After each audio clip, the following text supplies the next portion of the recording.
Hello guys! So alam ko, graduation na ng mga anak ninyo sa Pilipinas. So this time, this is really, guys, gusto ko bigyan kayo ng pang-graduation ng mga anak ninyo.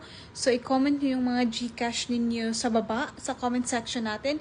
Kasi nga, last day, ayan yung pinost natin na reels na napakaraming mga nag-PM sa akin ng kanilang mga GCash and nabigyan na natin yung iba ng kanilang pangpuhunan at pangbigas na 5 kyaw.